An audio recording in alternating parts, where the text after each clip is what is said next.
Hello friends. आज की इस वीडियो में हम लोग देखेंगे चार्जेस। ठीक है ना। ये आपका सीए इंटरमीडिएट लॉस का है। ठीक है, इसमें बेसिकली आपको ये इंग्लिश में रहेगा। ठीक है, तो आपने अभी तक चैनल को सब्सक्राइब नहीं किया तो चैनल को सब्सक्राइब कर लीजिए।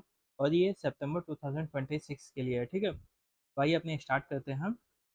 सबसे पहले देखते हैं चार्ज का मतलब क्या होता है। तो चार्ज का मतलब है कि कंपनी के एसेट्स एक सिक्योरिटी क्रिएट करती है। ठीक है, जब कंपनी लोन लेती है, तो सिंपल वर्ड में अगर जो समझाएं तो जब कंपनी किसी लेंडर से पैसा लेती है, बोरो करती है, तो ठीक है, तो अपनी प्रॉपर्टी या एसेट्स को सिक्योरिटी के रूप में उसको पास रखती है, मतलब गिरवी रखती है।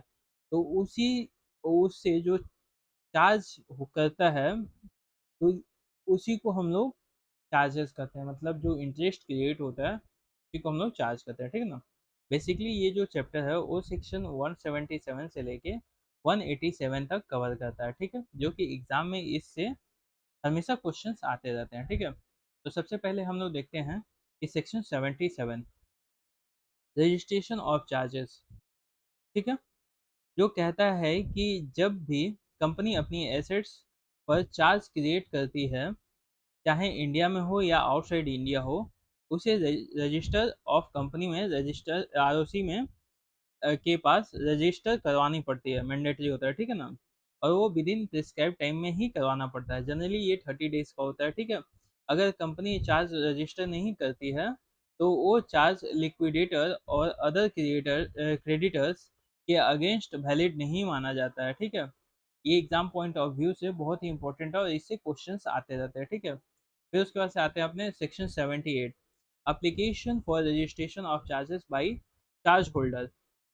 ठीक है, तो जिसमें अगर कंपनी चार्ज रजिस्टर नहीं करती है तो वो चार्ज होल्डर खुद ही आरओसी के पास अप्लाई कर सकता है और रजिस्ट्रेशन करवा सकता है। ठीक है ना। ये लेंडर के लिए इंटरेस्ट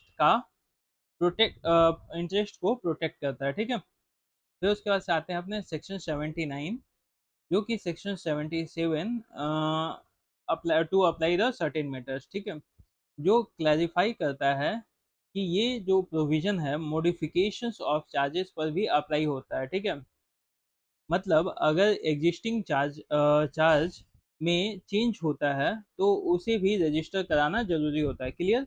मतलब कोई भी अगर जो मॉडिफाई करवाना है सेक्शन 77 में, जो कि रजिस्ट्रेशन ऑफ चार्ज है, तो वो सेक्शन 79 मॉडिफिकेशंस में आता है और उसको मॉडिफाई करके भी रजिस्टर करवाना जरूरी होता है। ठीक है, अब आते हैं सेक्शन 80। सेक्शन 80 जो कहता है वो कहता है कि डेट ऑफ चार्ज, जो कहता है कि चार्ज की इफेक्टिव डेट वही होगी जब वो क्रिएट हुआ है। ठीक है, ना कि जब वो रजिस्टर हुआ है।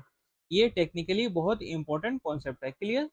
जैसे क्या है कि सपोज कीजिए कि आपका चार्ज जो है, चार्ज जैसे क्रिएट हुआ आपको 10/8/2026 को। ठीक है, और रजिस्टर हुआ है आपका 15 अगस्त 15 को, तो हॉलीडे है आपका 17। ठीक है, 17 अगस्त 2026।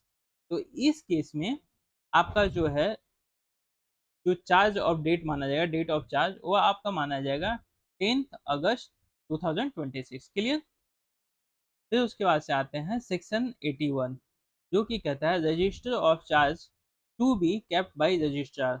और सेक्शन 85, जो कि company registered register of charge आते हैं। ठीक है, जो कहते हैं कि आरओसी और कंपनी दोनों को चार्ज का प्रॉपर रिकॉर्ड मेंटेन करना होता है। ये ट्रांसपेरेंसी और कंप्लायंस के लिए जरूरी होता है। एकदम सही बात है। ठीक है, फिर उसके बाद से आपका आता है सेक्शन 82। सेक्शन 82 कहता है सेटिस्फेक्शन ऑफ चार्जेस।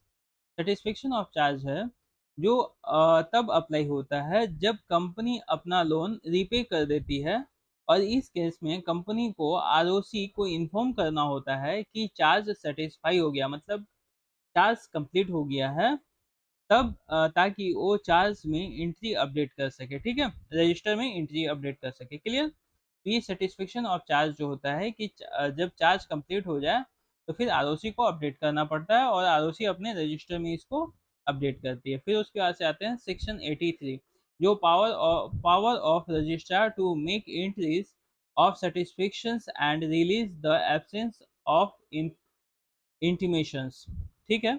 जिसमें अगर कंपनी इन्फॉर्म नहीं करती है तो आरओसी खुद भी एंट्री कर सकती है आफ्टर ड्यू वेरिफिकेशन, ठीक है ना। आरओसी अगर जो वेरीफाई कर लेती है तो वो चार्ज को अपडेट कर सकती है अपने रजिस्टर में, क्लियर।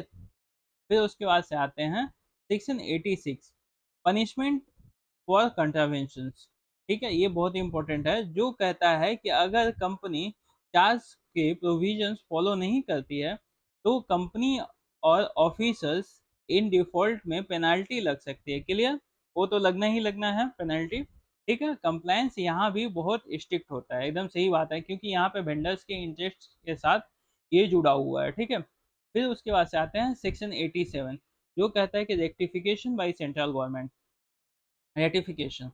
तो रेक्टिफिकेशन जो है, जो अलाउ करता है कि अगर चार्ज रजिस्ट्रेशंस में डिले या मिस्टेक हो जाता है तो central government power delegation to ROD RD use rectify कर सकती है, ठीक है ना, उसे रेक्टिफाई कर सकती है। फिर उसके बाद से आते हैं चार्ज के टाइप्स, जो कि एग्जाम में इंपॉर्टेंट है, चार्ज के कितने टाइप्स होते हैं। तो इसमें जो होता है, ये होता है फिक्स्ड चार्ज और फ्लोटिंग चार्ज, ठीक है। दो टाइप के चार्ज होते हैं, fix and floating. Fix charge होता है स्पेसिफिक एसेट्स पे होता है, जैसे लैंड या बिल्डिंग हो गया। जबकि फ्लोटिंग चार्ज करेंट एसेट्स पर भी होता है, जैसे कि स्टॉक, जो बिजनेस के नॉर्मल कोर्स में चेंज हो सकता है, ठीक है ना। अब इसमें जो इम्पोर्टेंट सेक्शंस है, वो इम्पोर्टेंट सेक्शंस आपका सेक्शन 77, 78, 82, 86 एंड 87, ठीक है। अभी तक आपने चैनल को सब्सक्राइब नहीं किया तो चैनल को सब्सक्राइब कर लीजिए। मिलते हैं नेक्स्ट वीडियो में।